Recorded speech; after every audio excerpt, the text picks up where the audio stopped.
बिस्मिल्लाहिर्रहमानिर्रहीम अस्सलाम वालेकुम। Welcome back to my YouTube channel. उम्मीद है आप सब लोग खैरियत से होंगे। आप सब लोगों की दुआओं के साथ मैं भी खैरियत से हूँ। तो जैसा कि आप सब जानते हैं, अलसी के बीजों की क्या खसूसियत है। ये बढ़ती उम्र के साथ चेहरे पर पड़ने वाली झुर्रियों को ख़त्म करती है और ये एक्नी वाली स्किन को बिल्कुल क्लियर करती है। और बढ़ती उम्र के साथ साथ स्किन लटक जाती है या उम्र से पहले ही जिनकी स्किन जो है लटकना शुरू हो जाती है, स्किन पर झुर्रियाँ पड़ जाती हैं, आइज़ के नीचे जो डार्क सर्कल हैं वो बढ़ जाते हैं, मतलब स्किन का कोई हाल नहीं रहता, बेचारी परेशान रहती हैं कि अब हम इसका इलाज कैसे करें। तो आज मैं इसी तरह की बहुत ही अच्छी रेमेडीज़ आपको बताने वाली हूँ। तो उसके लिए सबसे पहले हम क्या करेंगे, हम एक पैन लेंगे, पैन में हम डाल लेंगे 3 से 4 चम्मच हम अलसी के डाल लेंगे। ठीक है, अलसी के बीज के बाद फ्लैक्स सीड इसको हम इंग्लिश में कहते हैं। तो इसके बाद मैं इसमें 1 गिलास पानी डालकर उसको अच्छी तरह से इस तरह से पका लूँगी। तकरीबन 15 मिनट के लिए इसको मीडियम आंच पर हमने पकने देना है। उसके बाद इस तरह से इसकी जेल बन जाएगी। तो जब आपको लगे कि ये थिक होना शुरू हो गया है, इसका पानी जो है वो जेल की फॉर्म में आ चुका है, ये देखिए मैं आपको दिखा भी रही हूँ साथ साथ। इस तरह से ये वाइट वाइट जेल इसमें बनना शुरू हो गई थी, तो मैंने इसको निकाल लिया था। अब मैं इसको स्टेन करूँगी इस तरह से, कोई भी जाली का, मलमल का, कोई भी आपके पास कपड़ा है तो आप उसमें इस तरह से इसको स्टेन करेंगे, अच्छी तरह से इसकी जेल को निकाल लेंगे। तो ये देखिए मैं आपको साथ साथ दिखा रही हूँ किस तरह से आपने इसकी जेल को इस तरह से जाली के कपड़े में, अगर आपके पास जाली का कपड़ा नहीं है, कोई लॉन का कपड़ा है या कोई भी मलमल का कपड़ा है, उससे बहुत अच्छे से ये इस तरह से स्टेन हो जाएगी। अगर आपके पास स्टेनर है अच्छे वाली तो उसके साथ भी आप इसको स्टेन कर सकते हैं। तो इस तरह से आप इसकी सारी जेल निकाल लेंगे।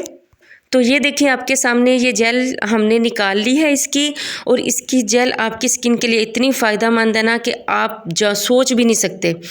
तो इसके जो बचे हुए बीज हैं हम इनको बिल्कुल नहीं फेंकेंगे। आप इन बीजों को अपने रिंकल्स वाले एरियाज़ पर, अपनी लाफ लाइन वाली एरियाज़ पर, अपनी पूरी स्किन पर इस तरह से लगाएंगे और इसको आप 30 मिनट के लिए, 30 मिनट के लिए अपने फेस पर लगा रहने देंगे। और उसके बाद आप इसको साफ़ कर लेंगे।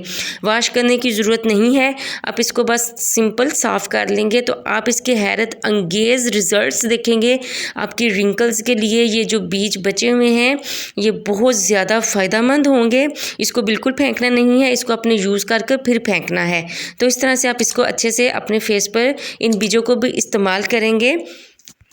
तो ये देखें आपके सामने मैंने 30 मिनट के लिए लगाया था और मैं ये इसको साफ़ कर रही हूँ।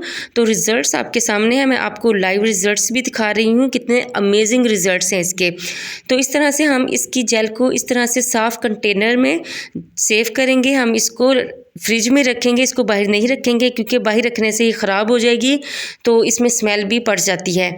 इस तरह से आप इसको फ्रिज में रखेंगे। आप इसको तकरीबन 1 हफ़्ता या 10 दिन ईज़िली इसको आप यूज़ कर सकते हैं। आप इसको बालों के लिए यूज़ कर सकते हैं, आप इसको अपने फेस पर यूज़ कर सकते हैं रेमेडीज़ बनाकर।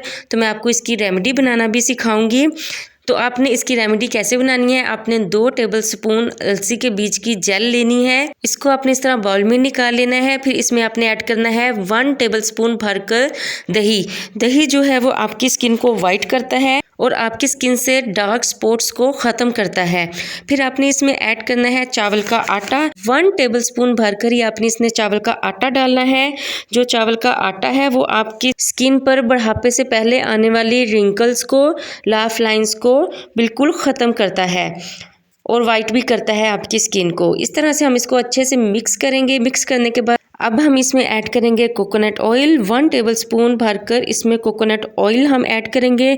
कोकोनट ऑयल जो है वो बढ़ती उम्र के साथ आपकी स्किन पर आने वाली रिंकल्स को, आने वाले लाफ लाइंस को ख़त्म करता है, झुर्रियों को ख़त्म करता है, पिगमेंटेशन ख़त्म करता है, आपकी स्किन को स्मूथ और मुलायम बनाता है और आपकी स्किन को हाइड्रेट रखने में बहुत ज़्यादा मदद देता है। अब हम इसको अच्छे से मिक्स करेंगे। अब आपने इसको यूज़ कैसे करना है, आपने इस तरह से हाथ के साथ भी आप इसको अप्लाई कर सकते हैं अपने फेस और नेक के ऊपर, और आप ब्रश के साथ भी इसको अपने फेस और नेक के ऊपर अच्छे से अप्लाई कर सकते हैं।